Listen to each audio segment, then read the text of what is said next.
A Ilha Perdida. Capítulo 8. A estranha vida do homem barbudo. Acordou no dia seguinte com um chiurear incessante de pássaros na entrada da gruta. Deviam ser milhares. Olhou à volta e admirou-se. Estava sozinho. Levantou-se ainda com o corpo todo dolorido. Desceu a escada de cipó e saiu. No planalto que havia na frente da caverna, uma centena de pássaros de todas as cores rodeava o homem barbudo. Uns sobre os ombros, outros sobre a cabeça, outros ainda passeando pelos braços estendidos do homem. Quando viram Henrique, assustaram-se e voaram para as árvores próximas, onde continuaram a chiurear e a cantar. Henrique nunca vira espetáculo tão bonito. Agora, à luz do dia, admirava-se de tudo, pois na tarde anterior estava tão assustado que não pudera observar bem a morada do homem. A gruta era imensa, uma espécie de caverna de pedra oculta pelas árvores e arbustos. Por mais que se olhasse, não se descobria a entrada da gruta. De um lado desse planalto havia uma inclinação do terreno, que levava a um lago pequeno com água cristalina e azulada. Lá estava a tartaruga, tomando banho na beira do lago. Ela mergulhava e tornava a aparecer, o pescoção fora da água. Extasiado, Henrique não sabia o que mais admirar quando o homem se aproximou, oferecendo frutas. Eram mamões pequenos e avermelhados. Henrique não gostava de mamão. Ia recusá-los quando resolveu o contrário, pois lá não havia café com leite e pão. O mamão era tão doce que parecia açucarado. Henrique comeu 2 num abrir e fechar de olhos, dizendo que nunca apreciara mamões, mas aqueles eram gostosíssimos.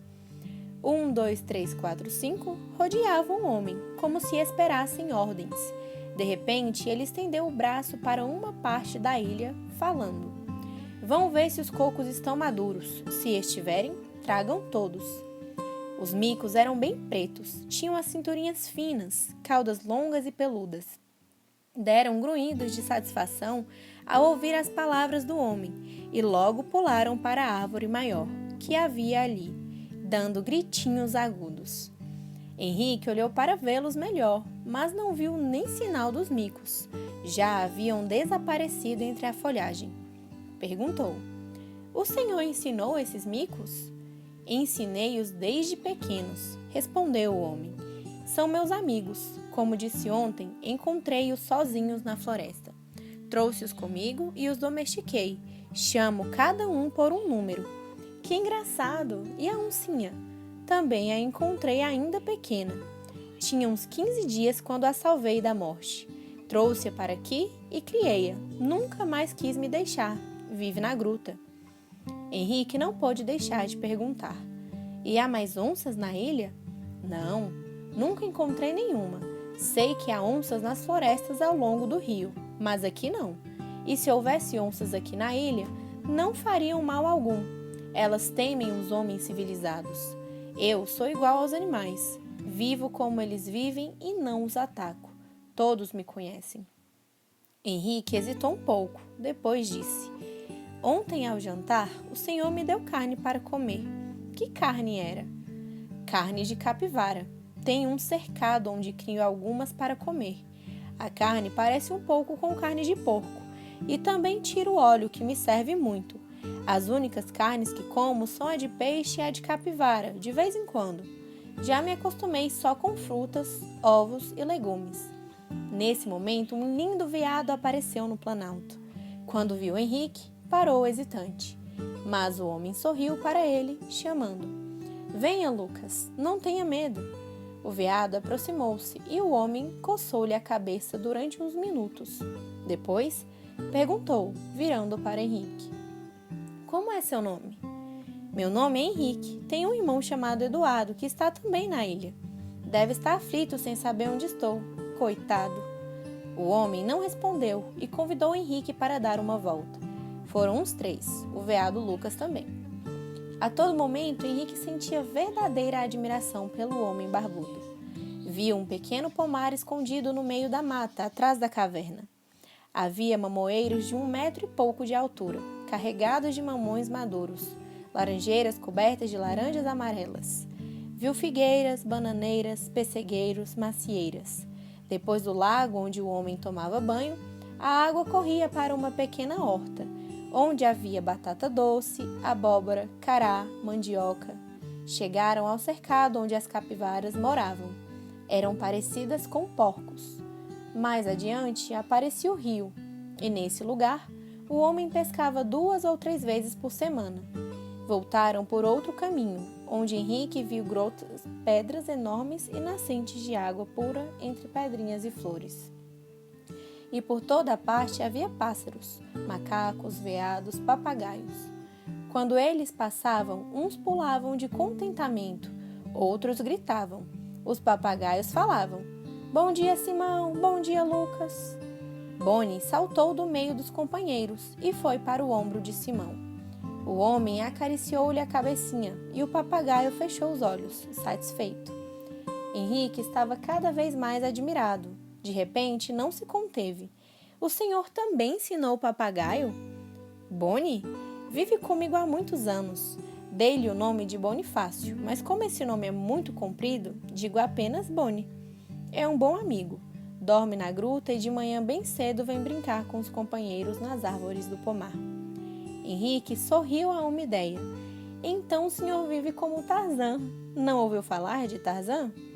O homem barbudo ficou curioso por saber a história de Tarzan. Então sentaram-se numa pedra, à sombra de uma figueira enorme, e Henrique contou tudo o que lera a respeito de Tarzan. Simão escutou achando graça, mas as vidas de ambos não eram iguais. Tarzan vivia na floresta e não conhecia outra vida. Ele abandonara a vida civilizada e fora viver na floresta porque queria. Era diferente.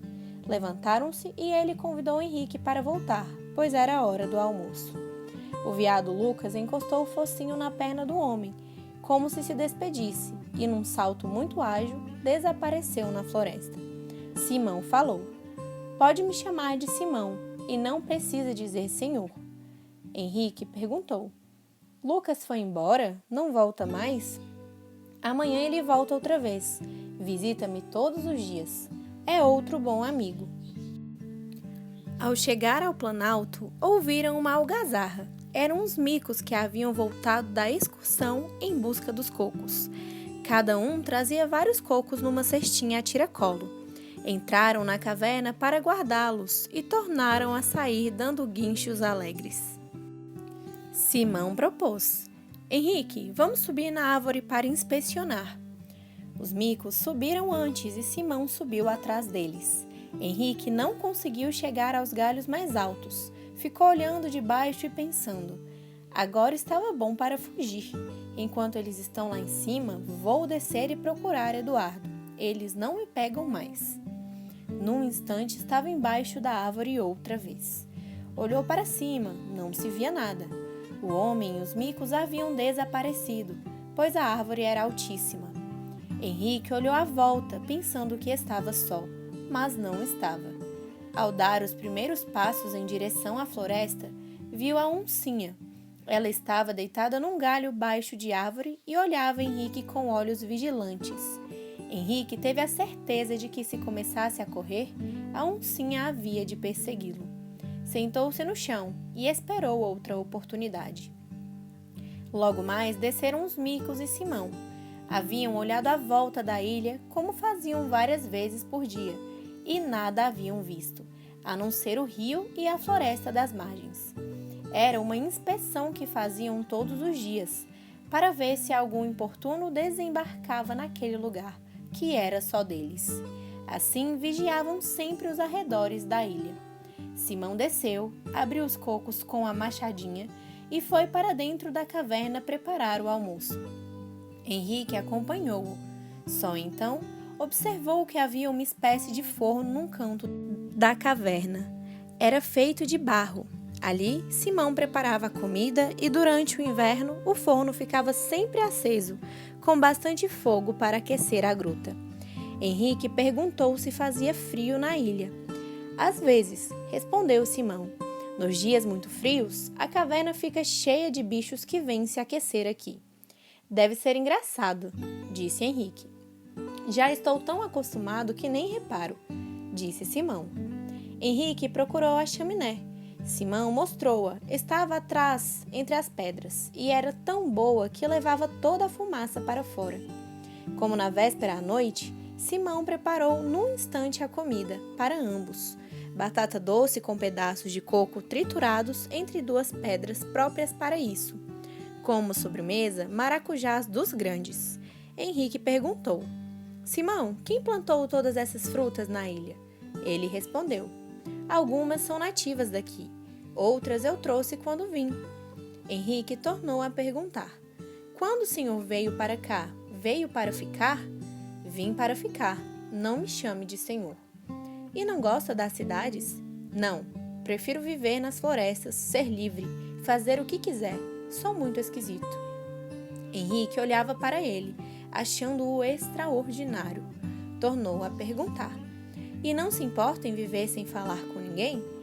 Não, sempre gostei de falar pouco. E aqui falo com meus companheiros. São excelentes porque não respondem e estão sempre contentes. Foram interrompidos por gritos estranhos vindos das florestas.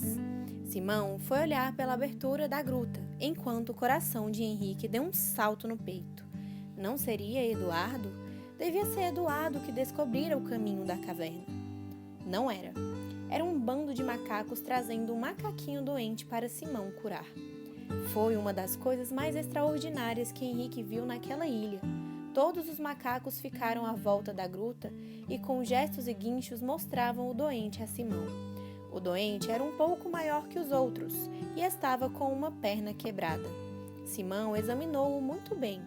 Depois fez 2 talas de madeira fina e colocou-as na perna do animal. Em seguida, deu uma bebida para o doente tomar. Ele bebeu o remédio fazendo caretas horríveis e cuspindo. A macacada olhava em silêncio o trabalho de Simão. Quando terminou, ele fez um gesto dizendo que podiam ir embora. O bando dispersou-se num instante entre os galhos das árvores.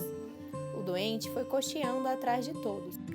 Henrique perguntou: O senhor também é médico deles? Faço o que posso, respondeu Simão. Curo aqueles que posso curar. Eles sabem disso. Por isso, vêm me contar tudo o que acontece e pedir socorro. Tenho curado aves, veados e outros bichos que aparecem. Uma vez também estive doente, com muita febre, e todos eles vieram me visitar como se quisessem fazer alguma coisa por mim. Os micos davam-me água para beber. Boni trazia frutas. Todos me trataram um pouquinho. A oncinha não me largava, dia e noite. Henrique sentia-se cada dia mais admirado. Nunca pensou que existissem homens como Simão. Fim do capítulo 8.